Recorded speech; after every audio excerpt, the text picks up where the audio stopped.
Justamente el día de hoy, chicos, buenos días. Vamos a iniciar con el curso de economía, nuestra última sesión del primer bimestre, llamado el comercio internacional, ¿correcto?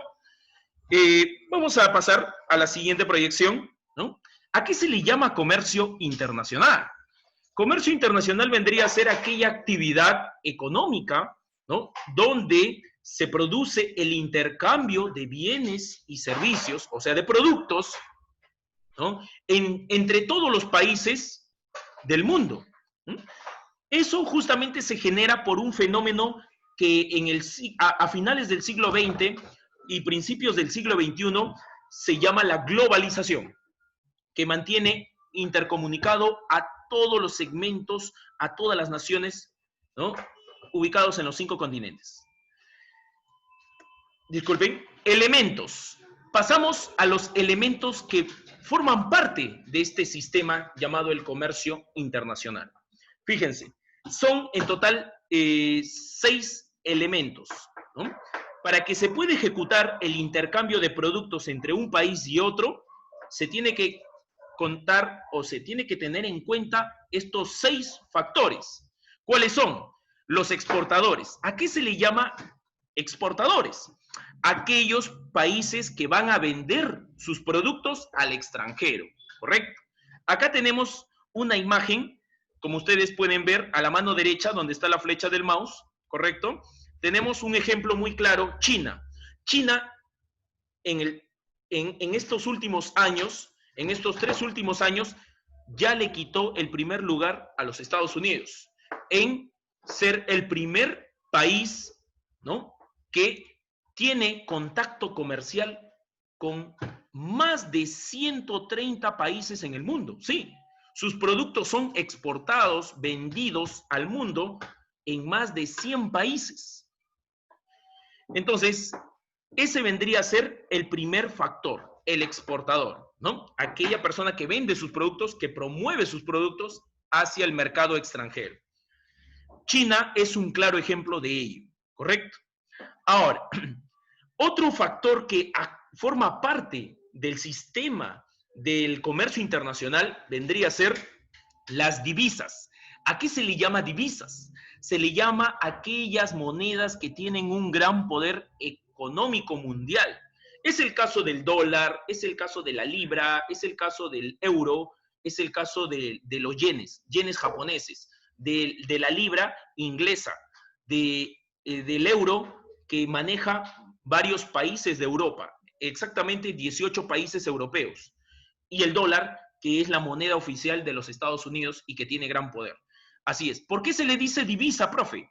Porque estas monedas, este sistema monetario, ¿no?, tiene mucho poder, es utilizado en varios mercados mundiales, tiene mucha influencia de compra y venta de estas monedas, ¿correcto? Y con ellas se puede ejecutar también la compra de productos en muchos países, ¿correcto? Es el caso acá, por ejemplo, en el Perú. En el Perú tiene mucho poder el dólar, influye en nuestra moneda nacional, ¿correcto? Si el dólar sube, obviamente el valor de nuestra moneda también tiene que, ¿no?, porcentualmente, ¿no?, acomodarse. Igual el caso del euro, el caso de la libra, el caso de los yenes japoneses, ¿no? Estas monedas rigen en el mundo, a diferencia de las monedas nacionales o locales. Por ejemplo, si comparamos al sol, el sol solamente tiene un poder enteramente regional, o sea, en el Perú, nada más, circula dentro del Perú. No tiene un poder de divisa, ¿por qué? Porque no es una moneda estable. ¿Te acuerdas que en la historia de nuestro país la moneda constantemente ha estado en cambios bruscos, debido a problemas de inflación económica, problemas de crisis económica? Claro, nuestra moneda puede cambiar, sí, pero el caso del dólar, del euro, de la libra, de los yenes japoneses, no. Son monedas estables, a pesar de los efectos de la economía si llegan a caer, ¿no?, estrepitosamente. Por ejemplo, una situación clara lo hemos podido observar en un tema que hicimos el año pasado en Historia Universal, no sé si ustedes se acordarán, que se llama el crack del 29, ¿no? La crisis económica más poderosa que que arrasó con los Estados Unidos. Pero a pesar de eso, el dólar no desapareció, no se devaluó el dólar, no perdió. Claro, se tuvo que acomodar a la crisis, pero posteriormente nuevamente recuperó su nivel de valor. Entonces, esa es la diferencia entre una divisa, que es una moneda mundial, que tiene mucho poder en la economía mundial, y una moneda regional como es el sol, ¿no? El sol puede perderse, puede caer por una crisis. En cambio, el dólar se acomoda a la crisis y nuevamente vuelve a recuperar su nivel. ¿Correcto? No te olvides de esa diferencia. Entonces, la divisa juega un papel importante. ¿Por qué es utilizada las divisas en el comercio internacional? Obviamente, porque tiene mucho poder, ¿no?, atractivo en la economía de todos los países. El dólar es utilizado en casi 180 países del mundo, ¿correcto? ¿Sí? Entonces, es la moneda que más se utiliza a nivel mundial, el dólar. A diferencia del euro, de la libra, de los yenes, que también son grandes monedas estables. Ahora, otro factor del comercio internacional que se tiene que tener en cuenta, que se tiene que manejar bien claro, vendría a ser el sistema de aduanas. El sistema de aduanas vendría a ser aquella institución que se encarga de velar por el ingreso y la salida de productos. Aquí llamamos ingreso de productos. Aquí llamamos ingreso de productos a la importación, ¿correcto? Y aquí llamamos salida de productos a la exportación, ¿correcto? ¿Y quién se encarga de administrar el ingreso y la salida de productos? Justamente el sistema de aduanas. Es aquella institución autorizada para aplicar impuestos. Claro, todo producto que sale de nuestro país o que ingresa a nuestro país tiene que pagar un impuesto dependiendo de qué tipo de producto es, ¿no? Para qué población va dirigida. Entonces, se tiene que tener en cuenta esos puntos, ¿no? ¿Qué tipo de producto es? ¿No? Si hablamos de un producto comestible, si hablamos de un producto de electrodoméstico o hablamos de un producto, ¿no?, mobiliario, en este caso autos, ¿no?, otros medios de transporte. Si el producto es de más valor, el impuesto llega a elevarse más, claro, esa es la condición, correcto. Igual, si este producto que ingresa, ¿no?, va a una población de la clase popular, el impuesto que tiene que pagar es más bajo, ¿no? En cambio, si va dirigido a un segmento, a una clase social media o alta, el impuesto tiende a ser mayor, ¿correcto? Así es, chicos. Entonces, hay que tener en cuenta ese detalle en cuanto a lo que vendría a ser las aduanas. ¿También forma parte de uno de los factores del comercio internacional? ¿Es importante? Sí, porque regula el ingreso y la salida de los productos, ¿no? Tanto de la exportación como de la importación, a través del cobro de impuestos. Estos impuestos se llaman aranceles. Hay diferentes tipos de aranceles, chicos, ¿correcto? Ese también va a ser un tema que vamos a tratar posteriormente acerca de los tipos de aranceles. Johanna, sí, en este caso, ¿no?, también, ¿no?, hay ventajas y desventajas dentro del comercio internacional. Sí, lo vamos a tratar en breves momentos. Así es, hija. ¿Ya? Muy bien. Correcto. Entonces, estamos ya hablando de los tres primeros factores que actúan en el comercio internacional. Pasamos al cuarto factor, al cuarto elemento, el tipo de cambio. Hace un rato estuvimos hablando de las divisas, ¿no? Correcto, que son aquellas monedas que tienen mucho poder mundial, que se pueden ejecutar diferentes transacciones, procesos comerciales. Ahora, es justamente donde acá, cada vez que una divisa se utiliza en un determinado país, va a tener un tipo de cambio. Ese tipo de cambio también es importante porque la divisa, que es una moneda extranjera, tiene que acomodarse a la moneda regional, a la moneda nacional, ¿no? Es el caso del dólar, por ejemplo. Acá en nuestro país, para poder comprar productos de afuera, se maneja sobre todo una moneda estándar, que es el dólar. ¿Por qué? Porque es una moneda que domina a nivel mundial, que se puede trabajar. Por ejemplo, tú no le vas a comprar a un empresario chino con soles, ¿no? Pues, ¿para qué le va a servir al empresario chino, ¿no?, tener dinero en soles? ¿No? No le va a servir de nada porque no va a tener poder la moneda del sol en otros países. En cambio, ¿no? El dólar es la moneda con la cual se puede realizar las operaciones de compra con otros países, sí, claro, porque tiene mucho poder, ya lo hemos dicho, es una divisa y se utiliza en varios países. Por eso, ahí está la diferencia, porque se utiliza en este tipo de comercio internacional las grandes divisas, ¿no? Que ya hemos señalado hace unos pocos minutos atrás. Entonces, les decía, toda divisa se tiene que acomodar a la moneda nacional donde se está ejecutando el comercio. Acá tenemos el tipo de cambio. Fíjense, ¿qué es el tipo de cambio? Es el precio de la moneda extranjera que va a ser expresado en la moneda nacional, ¿no? Es, por ejemplo, el dólar. En estas últimas semanas está fluctuando entre los 3 soles 35 hasta 3 soles 50, 55 que ha llegado, ¿no? Entonces, ese vendría a ser el tipo de cambio, ¿no? Estamos hablando de un ejemplo, ¿no?, que ocurre acá en la economía del Perú, ¿no? El dólar. Ahora, el tipo de cambio se basa en función a tres regímenes. Estos regímenes de tipo de cambio son el tipo de cambio fijo, el tipo de cambio flexible y el tipo de cambio administrado, o también llamado efectos, ¿correcto? Acá tenemos una imagen que explica claramente cada uno de esos regímenes, ¿no? Por ejemplo, a la mano derecha tenemos un pequeño cuadrito, ¿correcto? Miren, ¿qué es lo que dice ahí? Si el precio del dólar sube, ahí dice la P, ¿no? La P significa precio del dólar, ahí dice con una flechita hacia arriba. Precio del dólar sube, ¿sí? Donde estoy indicando con la flechita del mouse. El precio del dólar sube. El tipo de cambio fijo, o sea, de la moneda nacional, va a perder valor, claro.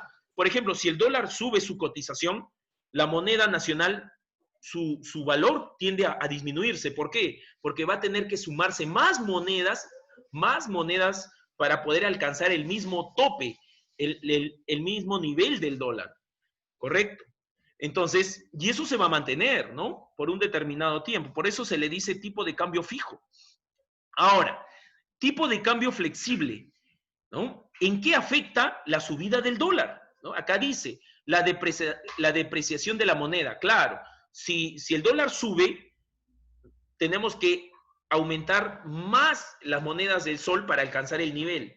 Pero eso que también determina de que nuestra moneda se está, ¿no?, desvalorizando. ¿En qué sentido? Que tiene que acomodarse al nuevo valor, al nuevo poder del dólar. Entonces, nuestra moneda tiene que hacer un esfuerzo para poder alcanzar ese tope, para poder hacer el tipo de cambio, ¿no? Por ejemplo, si el dólar sube a 3 soles 70 o a 3 soles 80, ¿no?, de manera radical, nuestra moneda tiene que acomodarse, tiene que hacer un esfuerzo, a pesar de que nuestra moneda está perdiendo cierto valor. ¿Por qué? Porque antes de lo que costaba 3.30, ahora que está a 3.80, tiene que estirarse su valor. Y ese es un esfuerzo que hace nuestra moneda nacional. ¿Por qué? Porque no tiene tanto poder financiero como el dólar, ¿correcto? Por eso dice ahí depreciación de la moneda. Tiene que hacer un esfuerzo para alcanzar el mismo nivel estándar del dólar que ha subido. Ahora, ¿y qué sucede en el tipo de cambio administrado? O sea, en los efectos. Que si el dólar sube, obviamente la exportación va a ser mayor. Claro, la exportación va a ser mayor. Si yo quiero vender un producto al mundo, por ejemplo, a otros países de Europa, ¿no?, esos países me van a comprar con dólar. Pero el dólar en aquellos tiempos, como está en alza, entonces me va a ser beneficioso para mí. ¿Por qué? Porque voy a tener mayor valor de dólar. Ahora, en cambio, las importaciones disminuyen. Claro, a mí no me va a convenir, disculpen, comprar, ¿no?, de otro país, importar de otro país productos, porque el dólar ahorita está subiendo y el precio de cada producto en dólar está muy alto. No me va a convenir. Entonces, evito de comprar, evito de importar demasiado, pero sí puedo vender para generar más ganancias con lo que voy a obtener del dólar, que está al tope, que está subiendo, ¿correcto? Entonces, así es como se produce. Ahora, y en este caso, si baja el precio del dólar, nuestra moneda se mantiene, también su valor también se llega a apreciar. ¿Qué quiere decir apreciar? que nuestra moneda no pierde su distinción, no pierde su condición, no tiene que hacer esfuerzo, no tiene que estirarse para alcanzar el nivel. ¿Por qué? Porque el dólar ha bajado, o sea, se acomoda fácilmente. Ahora, y si el dólar baja, las exportaciones disminuyen. ¿Por qué? Porque a nuestro país no le va a convenir vender a otros países del mundo porque en esa época, en esa temporada el dólar está bajo. Entonces, si al estar bajo el dólar, también nuestros ingresos, producto de la venta, van a ser bajos también, porque el dólar ha bajado su cotización. Ahora, pero importar sí.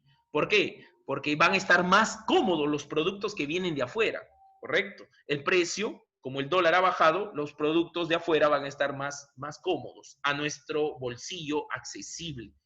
Así es, chicos, cómo se maneja. Mira cómo influye la moneda del dólar, ¿no? Tanto en la moneda nacional, si se desvaloriza o se aprecia nuestra moneda, y también determina el dólar si podemos exportar, o sea, si podemos vender productos, si podemos comprar productos. Entonces, mira cómo altera el dólar. Por eso el dólar es considerado como una divisa, es una moneda mundial que influye en varias economías de varios países, ¿no? Ya hemos dicho que el dólar es la moneda más influyente, ¿no? De todas las divisas, el dólar es la más influyente. Ahora, pasamos a otro factor, otro elemento del comercio internacional. Vendría a ser el importador. Hace un rato estábamos hablando del exportador que vende productos al extranjero, sí. Y pusimos un ejemplo de China, ¿no? Que es el principal exportador de productos a nivel mundial. Tiene acuerdos con más de 100 países en el mundo. Así es. Y que hace 3 años le quitó el primer lugar en exportación a los Estados Unidos. Sí, así es. Y como dato importante, eso ya lo voy a señalar en breves momentos, ¿sí? Vale resaltar. Ya, entonces, estamos en la importación. El país, ¿a qué se le llaman los importadores o el importador? Son aquellos países que compran, ¿no? El importador es aquel país que compra productos que provienen del extranjero, ¿no? Claro, y al momento de comprar, siempre tiene que pasar por aduanas. Ya hemos dicho que el sistema de aduanas es aquel que se encarga de establecer el equilibrio, ¿no? De la exportación, de la importación. Se cobra impuestos, tanto cuando se exporta y tanto cuando sale. ¿De qué determina el valor de los impuestos? Ya hemos dicho, ¿no? Si el producto es caro, los impuestos también que se les va a cobrar son caros. Si va dirigido para una población de la clase C, el impuesto va a ser bajo. Si va dirigido este producto hacia la clase A o B, el impuesto va a ser más alto. O sea, depende de muchos factores los impuestos que se les cobra a los productos que son exportados o en este caso importados, traídos del extranjero. Ahora, y el último factor del comercio internacional vendría a ser la Reserva Federal. Una vez que, como el sistema de aduanas se encarga de recolectar dinero de la exportación, de la importación, ese dinero recaudado de la exportación e importación, ¿hacia dónde va? Va hacia nuestro pequeño chanchito que tiene nuestro país. Sí, ese chanchito se llama la Reserva Federal, o también llamada Reserva Internacional, ¿correcto? Eso ya lo habíamos tratado en el tema del Banco Central de Reserva, ¿no? ¿Qué es la Reserva Internacional o Reserva Federal? Es aquel fondo, que tiene nuestro país que le permite hacer frente a sus obligaciones o a problemas. Yo te comenté bien claro que la reserva vendría a ser el ahorro que tiene nuestro país, su cajita chica en situaciones de crisis, ¿no? Por ejemplo, en la época que estamos viviendo, chicos, de la pandemia, ¿no? ¿Por qué crees que el gobierno de Martín Vizcarra ha otorgado varios bonos a favor de la población, ¿no? En la época de cuarentena. ¿Por qué?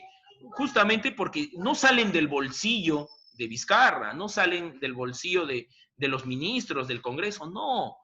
Nuestro país tiene su fondo, su cajita de ahorro, de donde saca para enfrentar situaciones de emergencia, ¿no? Como el caso de la pandemia, ¿correcto? Claro, nuestro país tiene sus fondos y esos fondos son recolectados justamente de la importación y de la exportación, de todo este sistema llamado comercio internacional. Así es, chicos. Ahora, Y así es, nuestra reserva, profe, está compuesto no solamente por moneda, por dólares, sí, está por dólares. ¿Por qué no por soles? Porque ya hemos dicho que el sol puede devaluarse, puede perder su valor, puede caer y puede desaparecer. En cambio, el dólar no. El dólar, ya hemos dicho que a pesar de los efectos de la economía que se genere, el dólar bajará su nivel, sí, pero no pierde, no desaparece la moneda. Es una moneda estable, rígida en la economía mundial. Ahí está. Y dentro de la reserva que tenemos también hay, ¿no? En este caso, oro, plata, que son los metales preciosos con los cuales también se puede, ¿no?, aumentar nuestro patrimonio, nuestra riqueza nacional como país. ¿Correcto? Así es, chicos, así es. Esos son los 6 factores del comercio internacional. Pero todavía nos falta ver acerca de las ventajas del comercio.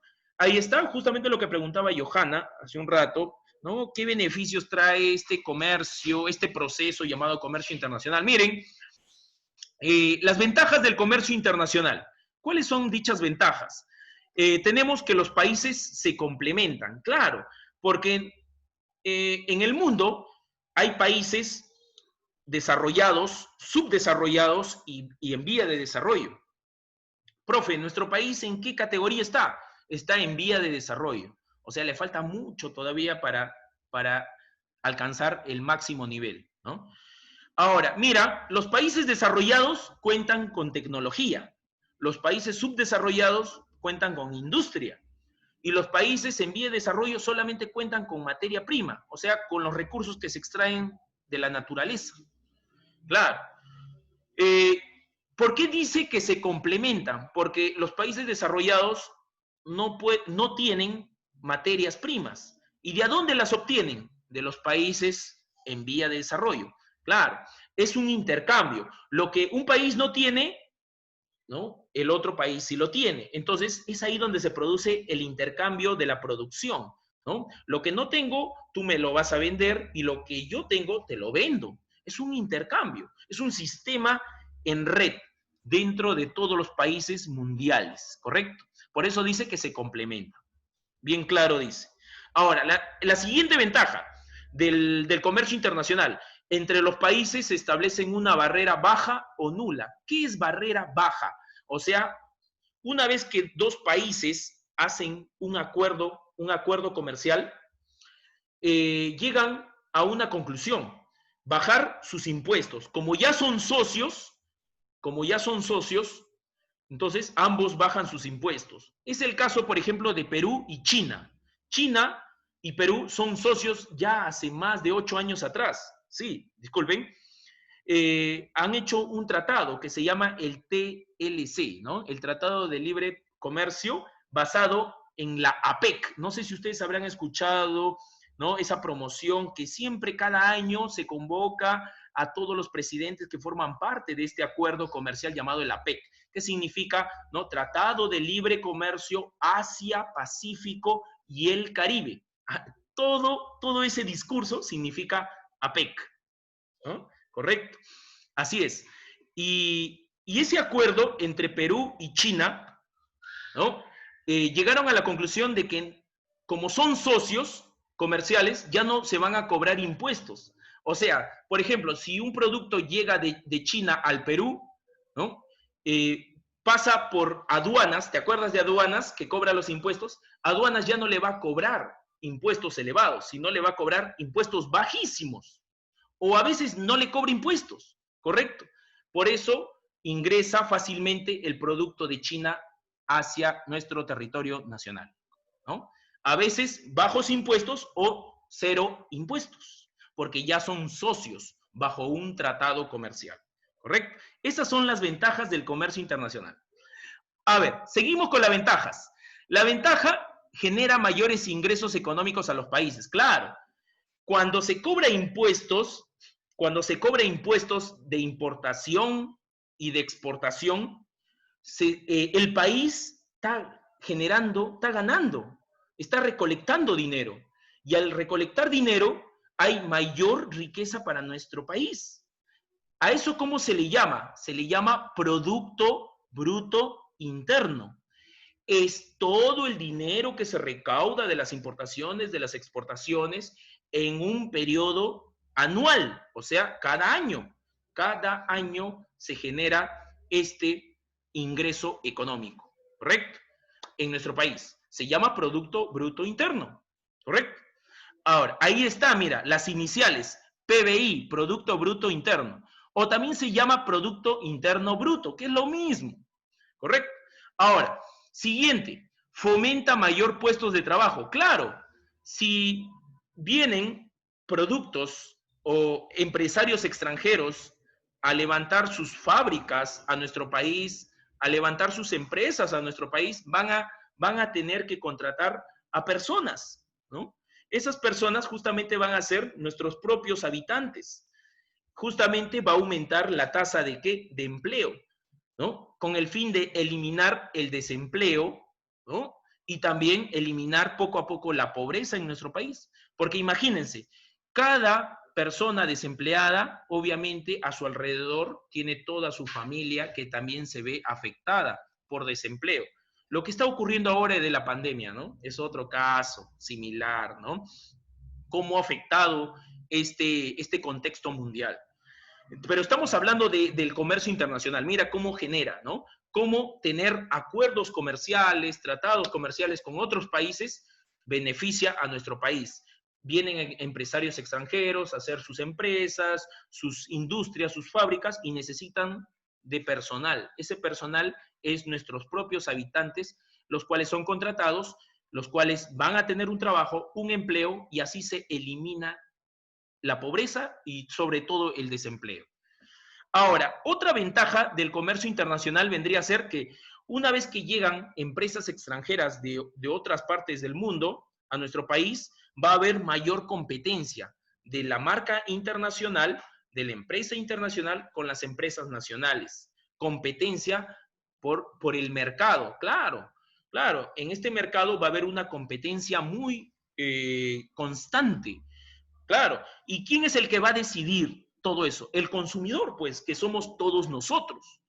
Entonces, si llegan marcas extranjeras, ¿no? Empresas industriales extranjeras de otro país, ¿no? Hacia nuestro territorio, se va a producir una competencia. ¿Quién tiene mayor cantidad de consumidores? Y también los empresarios extranjeros van a romper el monopolio, el dominio de los empresarios nacionales. Por ejemplo, Inca Kola es un caso, ¿no? Inca Kola, antes que llegara Coca-Cola, hace muchos años atrás, estamos hablando de varias décadas, Inca Kola era un monopolio acá en el Perú, porque tú sabes que Inca Kola, ¿no? Es peruana. Bueno, era peruana, ¿no? Era peruana, era peruana. Entonces, hace varias décadas atrás, Inca Kola dominaba el mercado nacional porque no tenía competencia, no había otra gaseosa igual que Inca Kola, ¿no? Inca Kola es la que tenía mejor sabor, mejor presentación, mejor color, mejor apariencia, todo, ¿no? Por eso dominaba el mercado nacional. Se había establecido un monopolio. ¿Por qué? Porque Inca Kola tenía el dominio, tenía el control del mercado, porque todos los peruanos amaban Inca Kola, claro, o siguen amando Inca Kola, claro, porque les gusta, porque tiene buen sabor y todo eso. Entonces, Inca Kola había establecido un monopolio, había dominado todo el mercado nacional de nuestro país, pero llegó Coca-Cola, y Coca-Cola va a romper ese monopolio, va a competir con Inca Kola acá en el Perú, y de esa competencia se han enfrentado durante varias décadas, ¿correcto? Pero a pesar de eso, a pesar de que Coca-Cola también es una marca muy importante a nivel mundial, internacional, estadounidense, ¿sí? Entonces, no ha logrado derrotar a Inca Kola. ¿Y qué hizo Coca-Cola? Claro, Coca-Cola es más grande porque es una empresa mundial, la conocen en todo el mundo. En cambio, la Inca Kola solamente a nivel nacional. Pero ¿qué hizo Coca-Cola para ganarle? ¿Qué hizo Coca-Cola para ganarle a Inca Kola? Porque no podía, por más que Coca-Cola había ingresado, no le ganaba a Inca Kola, para nada. Inca Kola había establecido un monopolio, un poder único. Mono significa, ¿no? Uno, polios, ¿no? Ciudad, ¿no? territorio, o sea, había tomado el poder acá en el Perú, la Inca Kola. Coca-Cola pasó los años, pasaron las décadas que llegó acá al Perú y no podía ganar la Inca Kola. Entonces, ¿qué hizo? Como Coca-Cola tiene más poder, compró todas las acciones. Casi, bueno, casi todas, ¿no? En sí, más del 95% de las acciones de Inca Kola. Y ahora Inca Kola ya le pertenece a Coca-Cola, ¿no? Entonces, es una estrategia de mercado.